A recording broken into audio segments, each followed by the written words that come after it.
सभी भक्तों का मंगल हो। सादर जय श्रीमान नारायण, हर हर महादेव।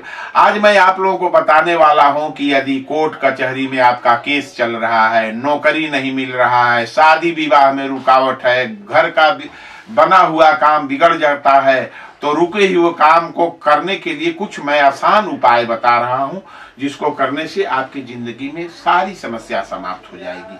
हमारे साथ कई बार ऐसा होता है कि हम किसी कार्य को सफलतापूर्वक पूर्ण करने के लिए दिन रात बहुत परिश्रम करते हैं, फिर भी हमारे काम सफल नहीं हो पाते हैं, जिसके कारण हमें बहुत निराशा प्राप्त होती है। इन टोटका को मैं कुछ टोटका आपको बता रहा हूँ, इस उपाय को करने से आपकी सहायता से आपके सारे काम, जो टोटका बता रहा हूँ उसको करेंगे तो आपका सारा काम, सरकारी या कोर्ट कचहरी का काम या नौकरी व्यवसाय किसी भी प्रकार का काम में आ रही रुकावटों को दूर कर सकते हैं। लेकिन एक बात का विशेष ध्यान रखें कि इन टोटकों को, इन उपाय को संपूर्ण लाभ प्राप्त करने के लिए पूरी श्रद्धा के साथ ही प्रयोग करें, तभी आपको इनका पूर्ण लाभ प्राप्त होगा और आपके हर रुके हुए काम सफलता से सफल हो पाएंगे। श्रद्धा और विश्वास के साथ उस काम को करें। आगे मैं बताऊंगा क्या क्या आपको करना है। तो पहला काम करना है, बुधवार के दिन सुबह स्नान के बाद 11 साबुत गोल कच्ची सुपारी को लेकर, कच्चा सुपारी ले लें 11, और गणेश मंदिर जाएं और वहां गणेश भगवान को सामने बैठकर इन 11 कच्ची सुपारी को अपने हाथ में लेकर गणेश जी से अपने काम में आ रही बाधाओं को दूर करने के लिए प्रार्थना करें। और ओम जय गणेश काटो कलेश मंत्र का क्या करें, ओम जय गणेश काटो कलेश मंत्र का 51 बार जाप करें। मंत्र जाप समाप्त होने के बाद इन 11 सुपारियों को गणेश जी के चरणों में अर्पित कर दें और उसमें से एक सुपारी लेकर अपने घर वापस आ जाएं और उसे अपना पूजा घर में रख दें। इस शक्तिशाली टोटके उपाय को करने के कुछ ही दिनों में आप देखेंगे कि आपके रुके हुए सारे काम बनने लगेंगे और भगवान श्री गणेश की कृपा से आपके काम में आ रही बाधाएं दूर होने लगेगी, जिससे आपको हर काम में सफलता प्राप्त होगी। एक बात का विशेष ध्यान रखें कि इस टोटके को केवल बुधवार के दिन ही करें, अन्यथा इस टोटके का लाभ आपको प्राप्त नहीं होगा। केवल बुधवार को करें, अवश्य आपको लाभ होगा। तो इस उपाय को केवल गुरुवार के दिन, एक उपाय मैं और आपको बता रहा हूं, केवल गुरुवार के दिन करें। सबसे पहले एक लाल कपड़े को बिछा लें और उसके बीच में एक चंदन का छोटा सा टुकड़ा रखें। उसके ऊपर एक मुट्ठी मिश्री और एक मुट्ठी सफेद तिल और एक रुपए का 11 सिक्के रखें और उसको अच्छे से बांधकर उसकी एक पोटली बना लें। अब इस पोटली को 3 दिनों के लिए अपने पलंग के नीचे रख दें और चौथे दिन इस पोटली को किसी सुनसान जगह ले जाकर के एक गड्ढा खोदकर गाड़ दें और रख दें और उसमें एक आम का पौधा लगाकर उस गड्ढे को बंद कर दें। एक बात का विशेष ध्यान रखें कि लगातार 30 दिनों तक इस आम के पौधे को पानी दें और उस पौधे का विशेष ध्यान रखें। इस उपाय के परिणाम मिलने में कम से कम 30 दिनों का समय लगता है, इसलिए संयम बनाए रखें और अगर आपने सच्चे मन से इस टोटकों को किया तो विश्वास मानिए आपके हर बिगड़े काम सरलता से बनने लगेंगे। इस काम को करने से आपकी सारी समस्याएं दूर हो जाएगी, घर की जितनी भी समस्या हैं सब समस्या दूर हो जाएगी।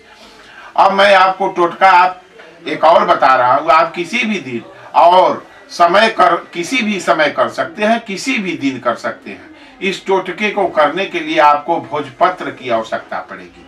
भोजपत्र सबसे पहले थोड़े से जल में कुमकुम मिलाकर अपनी अनामिका अंगुली से भोजपत्र के ऊपर अपने रुके हुए काम को जानकारी लिखे। उस भोजपत्र पर अनामिका अंगुली से भोजपत्र पर जो आपका काम बनाना चाहते हैं उस भोजपत्र पर अनामिका अंगुली से उस भोजपत्र पर अपने काम को लिखें। बड़ा भोजपत्र ले लें और उस पर अपने अनामिका अंगुली से किसी भी रंग से लेकर के उस अनामिका अंगुली से उस भोजपत्र पर अपना रुका हुआ काम लिखें। भोजपत्र को अच्छे से मोड़कर हनुमान जी के मंदिर में ले जाए।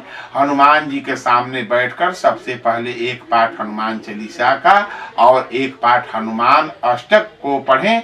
उसके बाद इस भोजपत्र को हनुमान जी के चरणों में अर्पित कर दे और बिना पीछे मुड़े घर वापस आ जाएं। एक बात का विशेष ध्यान रखें कि मंदिर से आते समय अगर आपको कोई पीछे से आवाज भी दे तब भी आपको पीछे मुड़कर नहीं देखना चाहिए और नहीं देखना है और सीधा अपने घर वापस आ जाना है। यह अत्यंत ही शक्तिशाली टोटका है किसी भी रुके हुए काम को बनाने के लिए, और जो भी व्यक्ति सच्चे मन से इस टोटके इस उपाय को करता है उसे विशेष फल जरूर प्राप्त होता है। ये मैं दावे के साथ कह रहा हूं। अब क्या करें? अगर आपके किसी काम में ज्यादा रुकावट आ रही है तो इस सरल उपाय को करेंगे आप अपने काम में आ रहे रुकावट को दूर कर सकते हैं। कैसे? इसे करने के लिए लगातार 11 शनिवार या 11 मंगलवार हनुमान जी के मंदिर जाएं। 11 शनिवार या 11 मंगलवार हनुमान जी के मंदिर जाएं और उन्हें भोग में 1.25 किलो बेसन के लड्डू और चोला और पान का बीड़ा, कहीं से पान, एक बिना जर्दा वाला पान लगा करके और हनुमान जी को अर्पित करें।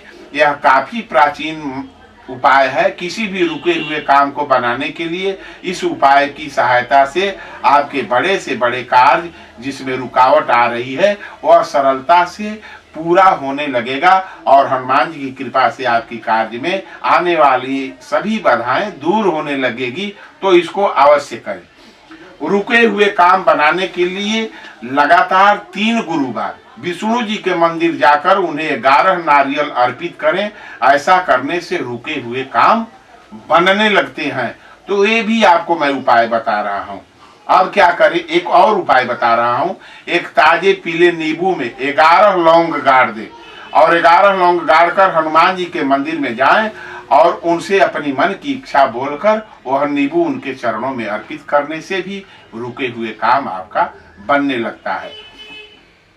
रुके हुए काम बनाने के लिए अपनी क्षमता के अनुसार लक्ष्मी नारायण मंदिर में चावल का दान देने से भी हर कार्य में आ रही रुकावटें दूर होगी। तो लक्ष्मी नारायण मंदिर यदि कहीं है, भगवान लक्ष्मी, भगवान नारायण और लक्ष्मी जिस मंदिर में हो वहां जाकर अपने क्षमता के अनुसार चावल जो भी हो 1 किलो 2 किलो जितना भी आपके पास क्षमता है वो ले जाकर दान करने से आपका काम, रुका हुआ काम जरूर बनने लगेगा। लगातार, और एक बात और मैं बताऊंगा आपको, लगातार 16 शनिवार पीपल के पेड़ के नीचे घी का दीपक जलाने से भी रुके हुए काम बनने लगते हैं। ये अवश्य करें। यदि आपको जितना भी उपाय बताया हूं और आपको नहीं समझ में आ रहा है तो सबसे सुंदर उपाय बता रहा हूं कि पीपल के वृक्ष के नीचे जाएं और जाकर के कम से कम प्रतिदिन घी का दीपक जलाएं। 16 शनिवार पीपल के पेड़ के नीचे घी का दीपक जलाने से आपका सारा रुका हुआ काम अच्छा होने लगेगा। फिर क्या करें?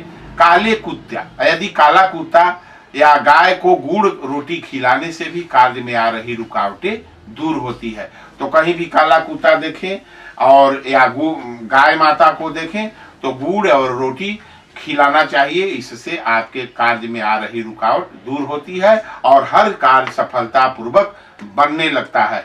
तो जो मैं आपको उपाय बताया हूं सब उपाय करें और आपके घर में कभी भी कोई परेशानी आए तो इस उपाय को करें। और अपने आश्रम के अंदर, अपने जो आश्रम जो घर में रहते हैं वो आपका आश्रम है, उस आश्रम में मांस मुर्गा कभी न बनाएं। जिसको खाना है वो बाहर जाकर मांस मुर्गा बनाकर खा सकता है। ऐसे तो खाना ही नहीं चाहिए, लेकिन अगर मन न उसका मान रहा है वो राक्षसी भोजन, राक्षस ही हो गया है, तो कहीं भी जाकर करे। लेकिन जिस आश्रम में रहते हैं आप लोग उस आश्रम में मांस और मुर्गा कभी नहीं बनाना चाहिए। इससे आपका सारा बना हुआ काम भी बिगड़ सकता है। तो सभी भक्तों का मंगल हो। सादर जय श्रीमन।